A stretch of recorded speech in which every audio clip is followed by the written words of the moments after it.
week on Arts Alive, we celebrate contemporary art with 2 exhibitions taking place in Liverpool. And we start with External Machines at the Royal Standard that investigates the ideas of constriction and relief. The Royal Standard is an artist-run gallery. It's been based on this site for 8 years. Previously it was founded in Toxteth. We have a rolling directorship where artists take on the directorship for a period of 2 years. And we also have 40 studio spaces for artists based in Liverpool. We have a board of between 4 and 6 directors at any one time, and they take on the responsibility of curating the exhibition, so it can depend on who are the directors at any one time, but generally we exhibit contemporary art from young or emerging artists. It's a collaborative project that myself and one of the other directors have worked on. It was basically a combination of our two ideas, which came together purely through discussing ideas and the artists that we wanted to work with. So one of the benefits of being a director at the Royal Standard is that you can kind of work with artists that you wanted to work with for a while, and it gives you a platform to showcase their work. So there were artists that I wanted to work with and artists that Louis wanted to work with, and we managed to come up with a common theme between the artists to bring them together.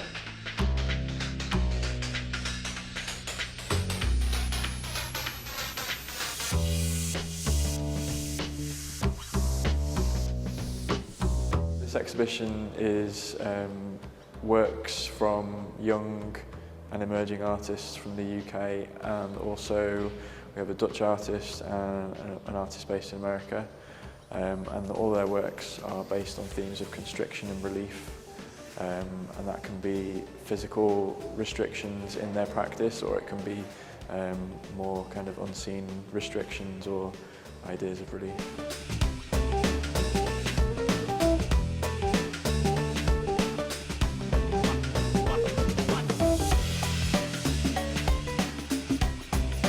It's called External Machines. It's a show about external pressures and internal sort of thoughts or processes that are then enacted on by something external. And then the process of this sort of external pressure then moves and creates some sort of product at the end, or some kind of composition that comes out of it. So some of the works express this kind of pressure with the medium in which they're created, and other works it's more conceptual in the sort of boxed in internal structures that they display. So this show came together from 2 proposals that myself and James Harper, the other curator, put together about sort of external structures, internal machinery, and how works, particularly contemporary practice, is affected by sort of external pressures, and how often it's quite constricted by a myriad of different things. Putting together works by people like David Frame, who utilises a photocopier specifically and only in his work. He has this sort of immediacy to his work that gives this he has this immediacy to his work that creates this sort of pressure that you can see almost in the speed that it comes out at, the different textures of the papers he uses that he brings into his work. So his process is one that is almost out of necessity, rather than sort of these considered compositions that create these kind of immediate effects. You've also got Catherine and Lewis as well, whose work basically takes paint and hopes that it goes in the correct direction. Their Rising Tide series is one that we saw at G39, and we were really excited by sort of this free-form flowing paint that goes throughout the series, and they're showing Through Times of Great Pressure, We Wore the Sky with us here. It's a work they've made specifically for the show, and will be sort of enacted, fully finished, if you will, on the night of the private view.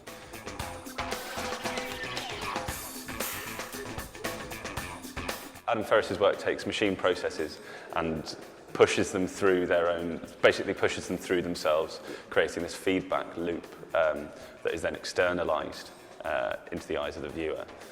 So we see sort of this inner process occurring, a process that we don't normally see in computers. The feedback is something that's generally avoided, whereas here he takes it and pulls it right out until it becomes this almost intolerable kind of like visual noise that he makes. Janneke's work behind me. This is Expanding Room number 5 in Golden Cage number 1 by Janneke van Leeuwen. Janneke is a neuropsychologist who then went on to do a master's in fine art. So her work looks at internal psychological processes and attempts to create these abstract, almost surreal forms, these rooms. So Expanding Room number 5 is part of a series of 5 works that are all about internal thought processes, and she tries and makes these installations, photographs them, and then they never see the real world, so they exist only in these installation shots.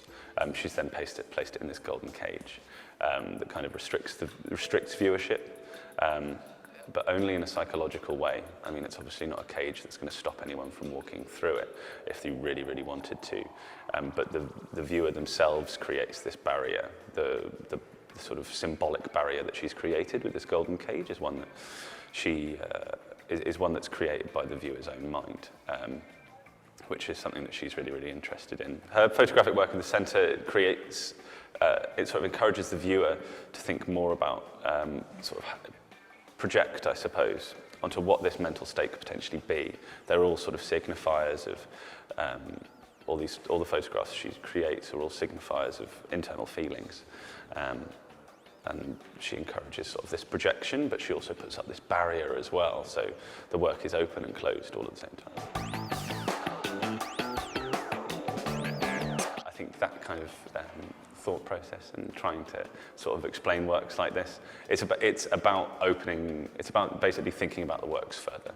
It's about pushing yourself in order to not take these things at face value, particularly work like, say, Janneke van Leeuwen's behind me.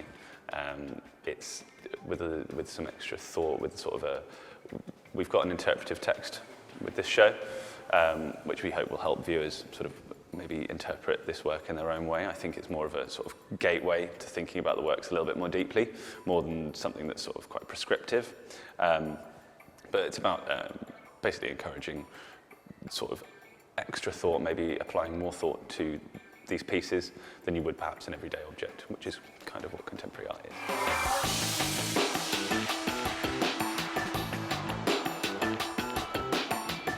The exhibition's on until the 3rd of May, so it's on for 6 weeks in total. It's open from Friday to Sunday every week from 12 until 5 p.m. Or if you send us an email, then I'm sure we can arrange an appointment anytime.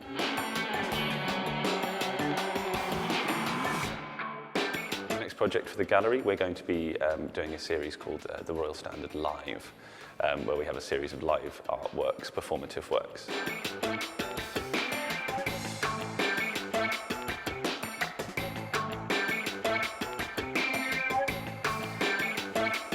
Join us after the break, where we'll be bringing you a short exhibition about the different perceptions of reality.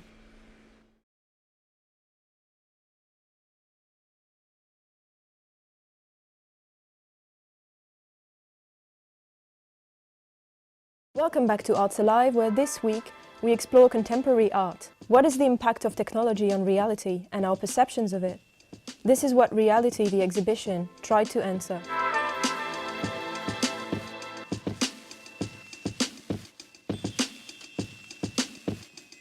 The exhibition is on reality, and most of the artists have created works that follow that theme, or kind of look into like realities and different realities, whether it's digital or an actual physical reality. I'm an artist as well, but me and my colleague Dan Mahoney met each other at university 2 years ago, and then decided to put on different shows and kind of do artist-led activity in Liverpool, just because we felt there was like a space to be able to do that. We were looking at like the way kind of social media and reality TV has kind of put an interesting spin on the way people perceive reality, and sometimes people will be kind of watching these shows or on Facebook, and they'll kind of like,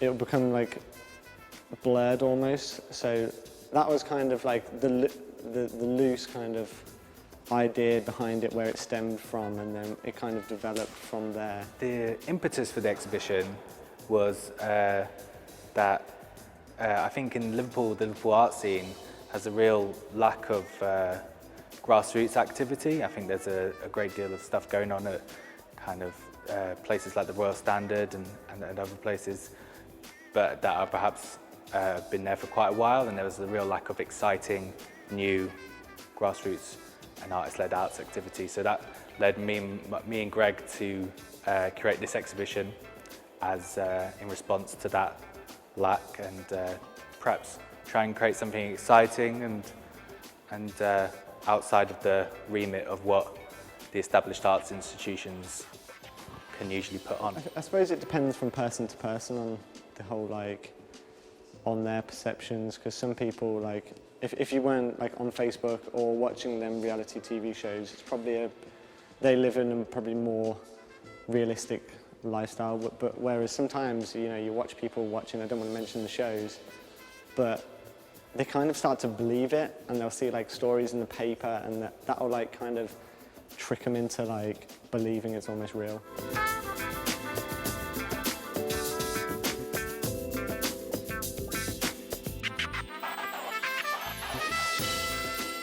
This artist here is Kim Lafton, and he's based in Shanghai, and he creates these like highly stylized, sort of hyper-realistic images, and these are all computer made, and he kind of creates these realms that are like playing with reality.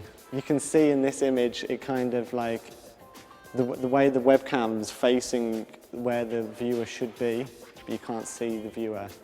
It kind of creates that interesting dialect of kind of where's the person, like what's the reality in it, which we quite like with the whole like so digital but looks realistic as well. We have several artists who come from various places across the globe. We have Kim Lawton, who's from Shanghai, Kate Cooper, who works in London but is originally from Liverpool, Jamie Shovelin, who works in London, the Levenshulme Contemporary Art Centre, which is obviously in Manchester, and Jake Lafferly, who works in Paris.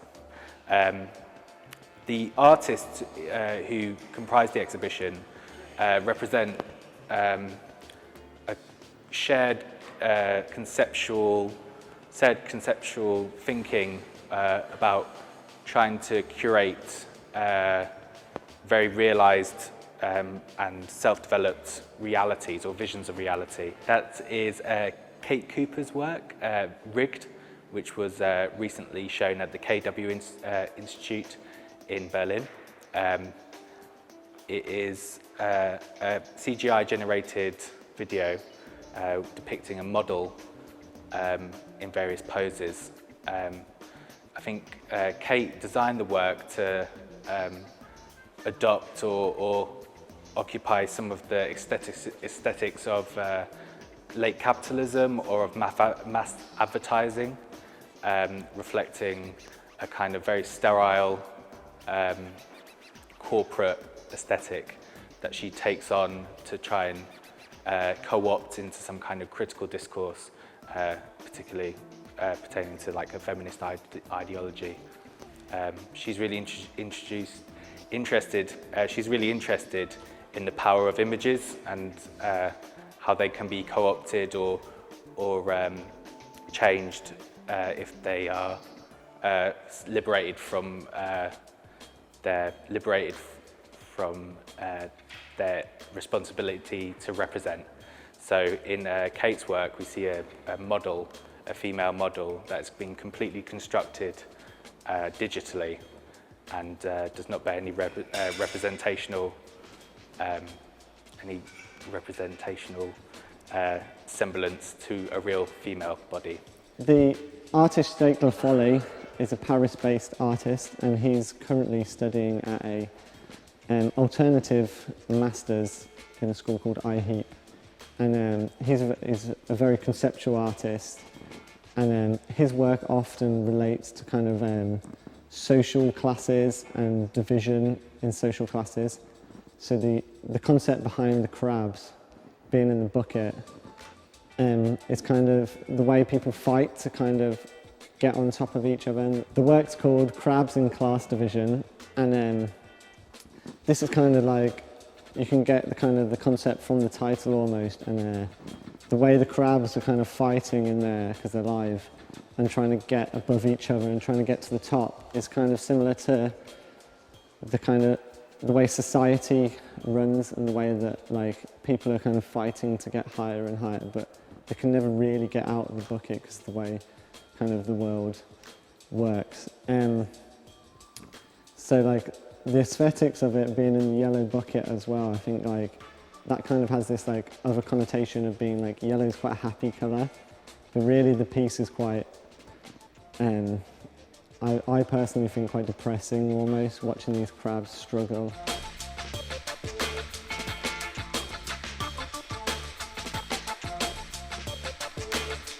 My work is called, it's a cocktail called Vodka Verisimilitude.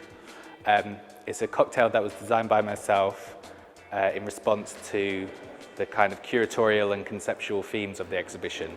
So the cocktail essentially contains the conceptual thinking of the exhibition, if that makes any sense. I developed the cocktail to curate to be sickly sweet, or sickly sweet I think is the right word, but with a touch of bitterness, which I think perhaps reflects the mindset that went into creating the exhibition, perhaps like a sense of naivety with a jaded edge. What's in the cocktail is vodka, cranberry juice, orange juice, a dash of bitters, and these lovely umbrellas and cherries. That was part of the conceptual thinking of the work. I wanted to create a document or a representation of the exhibition that was by its nature transient or consumable. And I really wanted to negotiate that idea of the document as being eternal, or being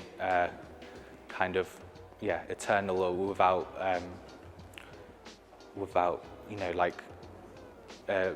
ability to evolve. So that's why I wanted to create a drink or a foodstuff that could be consumed by the viewer, literally.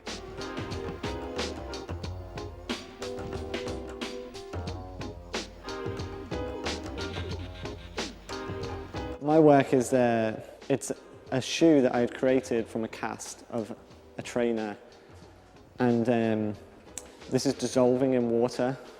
The trainer is, because of the clay and the substance it's made from. It dissolves in the water, and then this is a recording that I've made underwater, and then I'm playing it on the laptop. This was kind of, a comment on the way people can sometimes use their social medias or things like that to almost boost their ego and make themselves look better than they almost are by saying, oh, I've got this new coat, or I'm on holiday in Thailand, or wherever. They kind of use this to brag. So people almost get tricked unconsciously into thinking their life's almost superior, because all they see is the good things all the time, and that kind of filters through in their brain. And they think they're almost not, it almost depresses them because they don't feel like they're as good. So they're almost competing the whole time to kind of make themselves look better. So my work kind of takes a spin on that, and the whole with the trainer dissolving, it's showing the almost fakeness of all this, and it's like a facade, and none of it's real. So, and I put it on I made like a cement stand for it, and I'd put this on there because it kind of brings the shoe back onto the natural surface that it would have been kind of meant for, but it's still in this digital kind of realm as well, you'd say.